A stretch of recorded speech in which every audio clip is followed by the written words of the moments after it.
সূর্য তখন ঠিক গাছের মাথা ছুঁয়ে উঠছে। সুবর্ণপুর গ্রামের ওপর ছড়িয়ে পড়ছে নরম সোনালি আলো।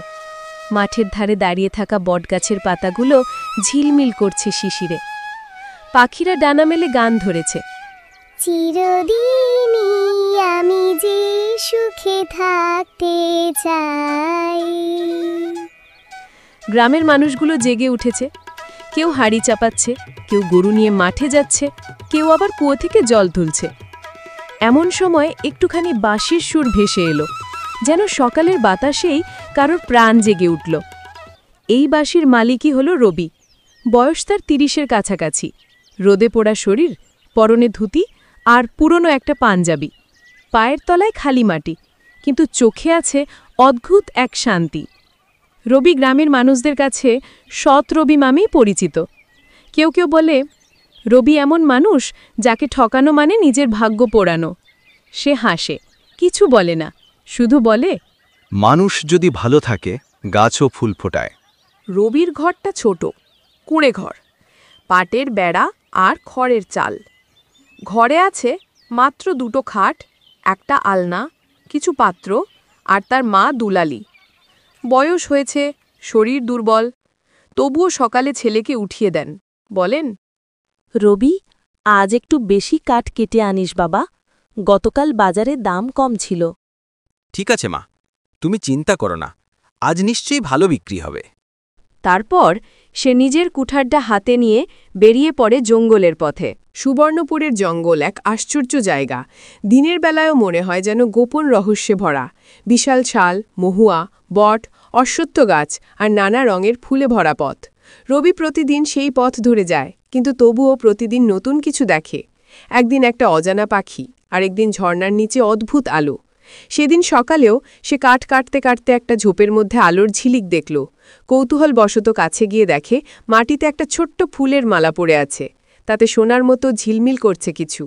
রবি ভাবল, কে এমন ফুল ফেলল? মালাটা হাতে নিল, গায়ে নরম গন্ধ। তারপর মালাটা গাছের নিচে রেখে দিল। বলল, যার এটা, সে এসে নিয়ে যাট। তারপর আবার কাজে মন দিল। কিছুক্ষণের মধ্যে হঠাৎ একটা মিষ্টি আওয়াজ ভেসে এলো, যেন কেউ দূর থেকে হাসছে আবার গাইছে। রবি চারদিক তাকালো, কিন্তু কাউকে দেখতে পেল না, শুধু গাছের পাতাগুলো কাঁপছে হাওয়ায়। তখন সে শুনল এক নরম কণ্ঠ, ধন্যবাদ, তুমি আমার ফুল ছুঁয়ে নষ্ট করনি। কে বললে? কে আছো ওখানে? গাছের ফাঁক দিয়ে নেমে এলো একটা নরম আলো, আর সেই আলোর মধ্যে থেকে বেরিয়ে এলো এক পরী। সাদা পোশাকে, মাথায় ফুলের মুকুট, পিঠে ডানা। রবি হতভম্ব হয়ে গেল। তুমি মানুষ না? আমি পড়ি, এই জঙ্গলের রক্ষক। আমি দেখেছি, তুমি আমার ফুল ছুঁয়ে নষ্ট করনি। বেশিরভাগ মানুষই লোভী, কিন্তু তুমি আলাদা। পরী চোখে মুগ্ধ দৃষ্টি নিয়ে তাকালো। তোমার এই মনটাই পৃথিবীর সবচেয়ে বড় ধন। পরী ছড়ি নাড়তেই বাতাসে ভেসে উঠল ফুল, আলো আর সুর। সে বলল, তুমি একদিন এক আশ্চর্য বাড়ির দেখা পাবে। সেই বাড়ি হবে সোনায় মোড়া, কিন্তু মনে রেখো, সেটি কেবল তোমার হৃদয়ে সোনার জন্যেই জ্বলবে। যদি তুমি লোভ করো, সেই আলো নিভে যাবে চিরতরে। আমি লোভ করব না পরিমা, আমি শুধু চাই আমার মা সুস্থ থাকুক। তোমার মায়ের অসুখ কেটে যাবে, কিন্তু তোমার জীবনের বড় পরীক্ষা এখনো বাকি। এই কথা বলে পরী আকাশে মিলিয়ে গেল। রবি কিছুক্ষণ দাঁড়িয়ে রইল, তারপর ভাবল, হয়তো স্বপ্ন দেখেছি। সন্ধ্যা নামছে। রবি কাঠ বিক্রি করে সামান্য চাল, ডাল, ওষুধ কিনে বাড়ি ফিরল। ঘরে ঢুকতেই মা বললেন, আজ তোমার মুখে এমন আলো কেন হে? আজ জঙ্গলে এক মায়াবী ঘটনা ঘটেছে মা, কিন্তু জানি না স্বপ্ন না সত্যি। সৎ মানুষের চোখে দেবতার আলো দেখা দেয় বাবা। রাতের খাবার শেষে দুজনেই ঘুমিয়ে গেল, কিন্তু রবির মন জেগে রইল। বারবার সেই পরীর কণ্ঠ কানে বাজতে থাকল। পরের দিন সকালে রবি আবার গেল জঙ্গলে, কিন্তু আজ অন্যরকম লাগছে চারপাশ। পথে সে দেখল এক নতুন রাস্তা, চকচকে, যেন কেউ সোনার গুঁড়ো ছিটিয়েছে। সে হাঁটতে হাঁটতে এগোল। পথের শেষে যখন পৌঁছাল, তখন চোখ ধাঁধিয়ে এল। তার সামনে দাঁড়িয়ে আছে এক সোনার বাড়ি। দেওয়াল ঝলমল করছে, দরজায় লতাপাতা, ফুলে ফুলে ভরা আঙিনা, আর আকাশের আলোয় যেন বাড়িটা জীবন্ত। এটাই কি পরীর বলো বাড়ি? তখনই নরম বাতাস বইল, আর সেই বাতাসে ভেসে এলো পরীর হাসির শব্দ। হ্যাঁ রবি, এটাই সোনার বাড়ি, কিন্তু এখানে ঢোকার আগে তোমাকে প্রমাণ দিতে হবে তুমি সত্যিই সৎ কিনা। রবি দাঁড়িয়ে আছে বিশাল এক সোনার প্রাসাদের সামনে। সূর্যের আলোয় প্রাসাদটা এত ঝলমল করছে যে চোখ রাখা দায়। তার বুকের ভেতর হালকা কাঁপুনি, ভয় নয়, আশ্চর্যের। এই যেন স্বপ্ন নয়, বাস্তবও নয়। দরজার পাশে ছোট এক সিঁড়ি, যার প্রতিটি ধাপ যেন সোনার তৈরি। ফুলের গন্ধে ভরে আছে চারপাশ। রবি একটু দ্বিধা করল, তারপর সাহস করে প্রথম ধাপে পা রাখল। সঙ্গে সঙ্গে হালকা ঘণ্টার শব্দ, টং টং টং।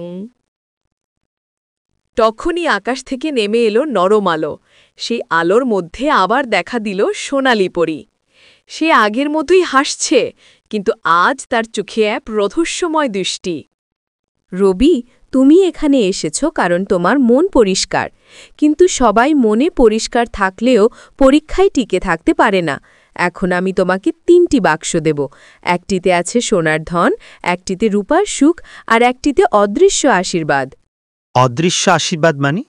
যা চোখে দেখা যায় না, কিন্তু জীবন পাল্টে দিতে পারে। তারপর সে ঝুড়ি নাড়তে মাটির উপর 3টি বাক্স হাজির হল। একটায় খোদাই করা সোনার নকশা, একটায় রূপার দাগ, আর একটাই কেবল সাধারণ কাঠায় ঢাকনা।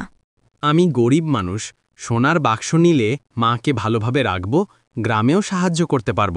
কিন্তু এটা কি লোভ নয়? তারপর রূপার বাক্সের দিকে তাকালো। রূপা মাঝামাঝি, হয়তো এতে আছে ভালো কিছু, খারাপও নয়। শেষই চোখ গেল সাধারণ কাঠের বাক্সে, ধুলো মাখা, পুরনো, যেন কেউ একে খেয়ালই করে না। তার বুকের ভেতর থেকে একটা আওয়াজ এলো, রবি, আসল ধন লুকিয়ে থাকে সরল জিনিসে। আমি কাঠের বাক্সটাই নেব। পরি চুপ করে তাকিয়ে রইল, তারপর হাসল। তুমি কি নিশ্চিত? হ্যাঁ, আমি নিশ্চিত। পরি ছুরি নাড়তেই কাঠের বাক্সটা নিজে থেকেই খুলে গেল। ভেতর থেকে বেরিয়ে এলো এক নরম আলো, যেন সূর্যের কিরণও মৃদু হয়ে গেল। রবি চোখ বন্ধ করল। আলোটা ধীরে ধীরে তার বুকের মধ্যে ঢুকে গেল, যেন তার হৃদয়ের ভেতর আলো ফুটল। এটা কি পরিমা? এটা সোনার আলো। এটা তুমি কাউকে দেখাতে পারবে না, কিন্তু যার মনেই আলো থাকে তার ঘর নিজেই সোনায় ঝলমল করে ওঠে। রুবি চারদিকে তাকাল। সোনার প্রাসাদটা ধীরে ধীরে বদলে যাচ্ছে। এখন সেটা আর কেবল সোনার নয়, এতে ফুটে উঠেছে জীবন, পাখির কিচিরমিচির, ফুলের গন্ধ, জলের ঝর্ণা। এখন থেকে তুমি এই বাড়ির রক্ষক, কিন্তু মনে রেখো, এটা তোমার নয়, এটা তোমার সততার পুরস্কার। তুমি যদি কখনো মিথ্যে বলো, লোভ করো, কারো অশ্রু ফেলাও, তাহলে এই বাড়ি অদৃশ্য হয়ে যাবে। আমি তোমার আশীর্বাদ রক্ষা করব, পরিমা। কয়েকদিন পর গ্রামে খবর ছড়িয়ে পড়ল, রবি এখন এক সোনার বাড়িতে থাকে। অনেকে বিশ্বাস করল, অনেকে বলল মিথ্যে। গ্রামের মহাজন চণ্ডীমোহন ঈর্ষায় পুড়তে লাগল। ও রবি নিশ্চয়ই জাদু করে ধন পেয়েছে। একদিন আমি ওর রহস্য ভেদ করব। কিন্তু রবির মন পরিষ্কার। সে প্রতিদিন সকালে পরীর মন্দিরে ফুল দেয়, মাকে যত্ন করে, আর গ্রামের দরিদ্র মানুষদের সাহায্য করে। একদিন সে এক বৃদ্ধার ভাঙা ঘর মেরামত করে দিল। বৃদ্ধা কেঁদে বলল, বাবা রবি, তুই পরীর মতন মানুষ। না ঠাকুরমা, আমি মানুষই, তবে পরী যদি আশীর্বাদ করে, মানুষও পরীর মতো কাজ করতে পারে। চণ্ডীমোহন রাতের অন্ধকারে লোক পাঠাল রবির বাড়ির সামনে। সে লোকেরা ফিরে এসে বলল, বাবু, ওর ঘর সত্যিই সোনার তৈরি। আমি কাল রাতেই যাব। এক টুকরো সোনা পেলেও জীবনভর চলবে। রাতে সবাই ঘুমিয়ে পড়লে সে চুপি চুপি প্রাসাদের দিকে গেল। দরজায় হাত দিতেই দরজা নিজে থেকেই খুলে গেল। ভেতরে নিস্তব্ধতা, শুধু এক মিষ্টি আলো জ্বলছে। সে পকেট থেকে ছুরি বের করে দেয়াল খোঁচাতে গেল, হঠাৎ দেয়াল থেকে এক সোনালি আগুনের স্রোত বেরোল। চণ্ডীমোহন ভয়ে চিৎকার করে পেছনে ছিটকে পড়ল। বাতাসে তখন বাজছে এক আওয়াজ। সে দৌড়ে পালিয়ে গেল, আর কখনো গ্রামে ফিরল না। রবি পরের দিন জেগে দেখে তার মা খুব ভালো বোধ করছেন। মায়ের মুখে এখন হাসি, শরীরে জোর। রবি অবাক হয়ে বলল, মা, তুমি তো ভালো হয়ে গেছো।